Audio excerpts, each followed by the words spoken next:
Hi everyone, welcome back to the Comptia Network Plus course, Latency and Overcapacity.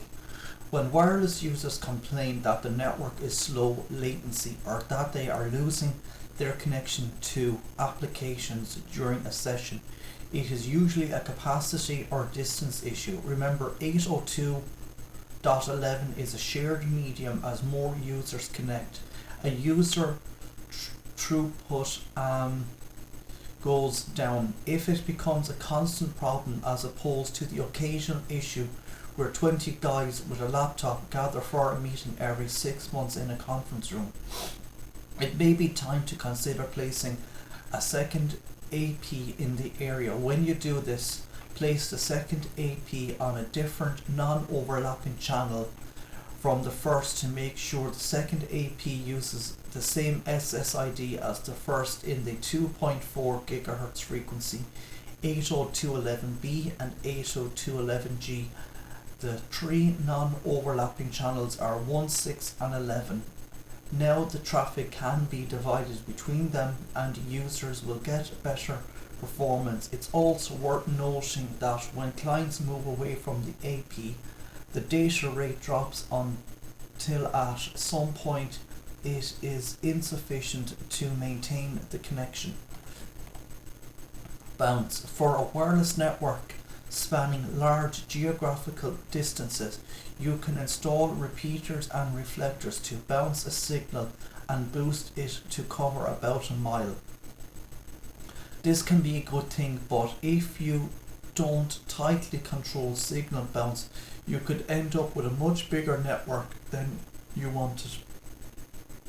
To determine exactly how far and wide the signal will bounce, make sure you conduct a thorough wireless site survey. However, bounce can also refer to multipath issues where the signal reflects off objects and arrives at the client degraded because it is arriving out of phase. The solution is pretty simple. APs use two antennas, both of which sample the signal and use the strongest signal and ignore the out of phase signal. However, 802.11n takes advantage of multipath and can combine the out of phase signals to increase the distance hosts can be from the AP. Incorrect antenna type or switch placement. Most of the time, the best place to put an AP and or its antenna is as close to the center of your wireless network as possible. But you can position some antennas at distance from the AP and connect to it with a cable, a method used for a lot of outdoor installations around today. If you want to use multiple APs, you've also got to be a little more sophisticated about deciding where to put them all. You can use third-party tools like packet sniffers, Wireshark and Air Magnet on a laptop to survey the site and establish how far your APs are actually transmitting. You can also hire a consultant to do this for you. There are many companies that specialize in assisting organizations with their wireless networks and the placement of antennas and APs. This is important because poor placement can lead to interference and poor performance or even non-performance at all.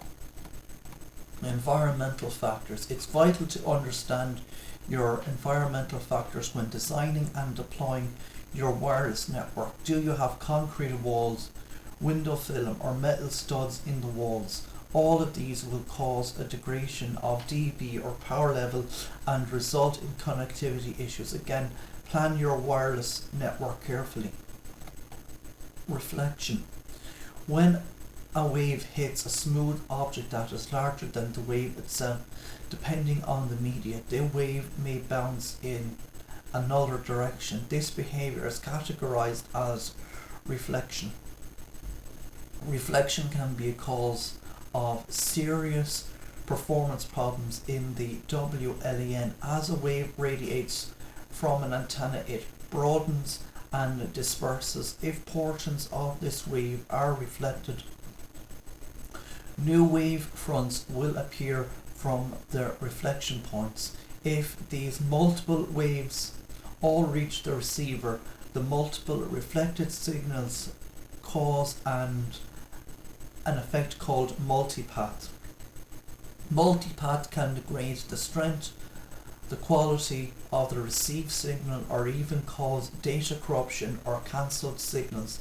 EPs mitigate this behavior by using multiple antennas and constantly sampling the signal to avoid a degraded signal.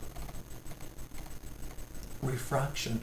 Refraction is the bending of an RF signal as it passes through a medium with a different density, thus causing the direction of the wave to change. RF refraction most commonly occurs as a result of atmospheric conditions. In long distance outdoor wireless bridge links, refraction can be an issue. An RF signal may also refract through certain types of glass and other materials that are found in an indoor environment. Absorption. Some materials will absorb a signal and reduce its strength, while there is not much that can be done about this. This behavior should be noted during a site survey, and measures such as additional APs or additional antenna types may be called for. Signal to noise ratio. Signal to noise ratio, SNR, is the difference in decibels between the received signal and the background noise level, noise floor.